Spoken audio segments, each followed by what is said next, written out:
ये तो अभी हम बात करते हैं भारतीय संविधान के महत्वपूर्ण संशोधन के बारे में। तो देखिए, सबसे पहला है यहाँ पे पहला संशोधन है आपका 1951 में। उद्देश्य था मौलिक अधिकारों विशेषकर संपत्ति के अधिकार से कुछ प्रावधानों में संशोधन। मुख्य प्रभाव क्या था? 9वीं अनुसूची को जोड़ा गया। यह अनुसूची उन कानूनों को न्यायिक समीक्षा से सुरक्षा प्रदान करती है जो भूमि सुधारों से संबंधित है। इसके बाद देखिए यहाँ पे है 7वां संशोधन 1956 में। उद्देश्य है राज्यों के पुनर्गठन को लागू करना। मुख्य प्रभाव इसका राज्यों के वर्गीकरण भाग ए बी सी डी को समाप्त किया गया और 14 राज्य तथा 6 केंद्र शासित प्रदेशों का गठन किया गया। 2 या 2 से अधिक राज्यों के लिए एक ही उच्च न्यायालय की स्थापना का प्रावधान किया गया। इसके बाद आपका 24वां संशोधन 1971 में। उद्देश्य था गोपालनाथ मामले के सुप्रीम कोर्ट के फैसले के जवाब में।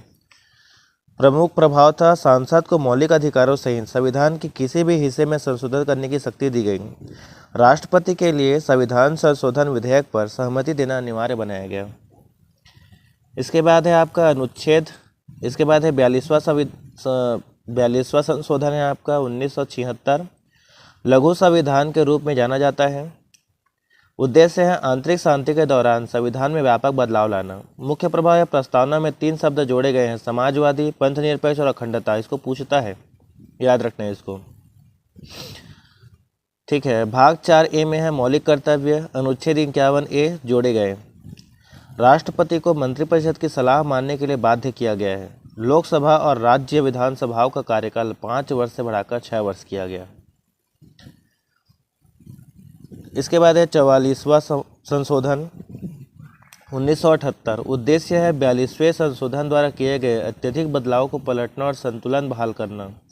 मुख्य प्रभाव था संपत्ति के अधिकार को मौलिक अधिकारों को इस सूची से हटाकर कानूनी अधिकार अनुच्छेद 300A बनाया गया। राष्ट्रपति आपातकाल के लिए आंतरिक अशांति शब्द के स्थान पर सशस्त्र विद्रोह शब्द जोड़ा गया। लोकसभा और राज्य विधानसभाओं के कार्यकाल को पुनः 5 वर्ष किया गया। 52वां संशोधन 1985। उद्देश्य है दल बदल को रोकना। मुख्य प्रभाव 10वीं अनुसूची जोड़ी गई जिसमें दल बदल के आधार पर सांसद और राज्य विधानमंडल के सदस्यों की अयोग्यता के प्रावधान है। 61वां संशोधन 1989। मुख्य प्रभाव है लोकसभा और राज्य विधानसभाओं के चुनाव में मतदान की आयु 21 वर्ष से घटाकर 18 वर्ष की गई। 73वां संशोधन 1992। उद्देश्य है पंचायती राज संस्थानों को संवैधानिक दर्जा देना। मुख्य प्रभाव है संविधान में भाग 9 जोड़ा गया।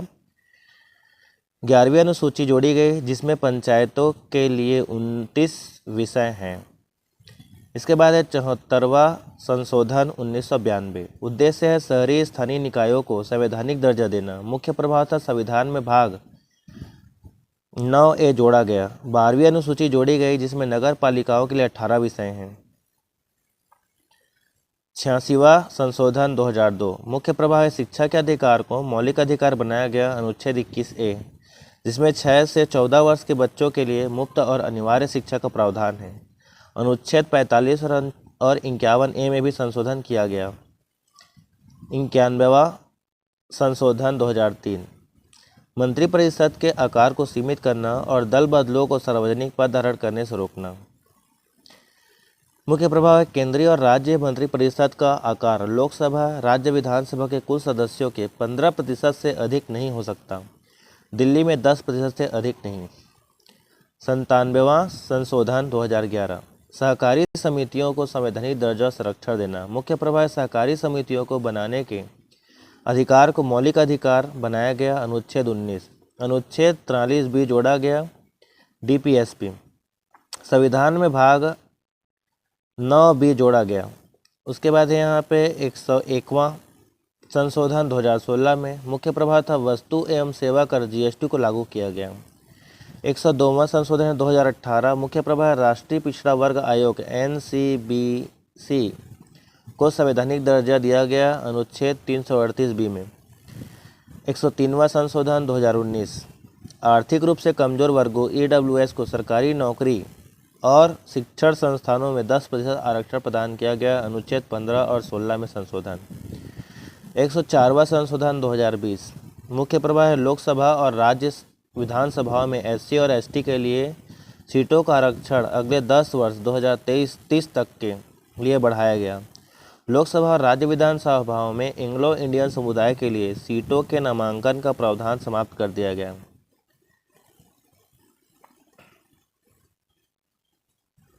ठीक है, तो आज के लिए इतना ही। मिलते हैं अगले वीडियो में, तब तक के लिए बाय बाय।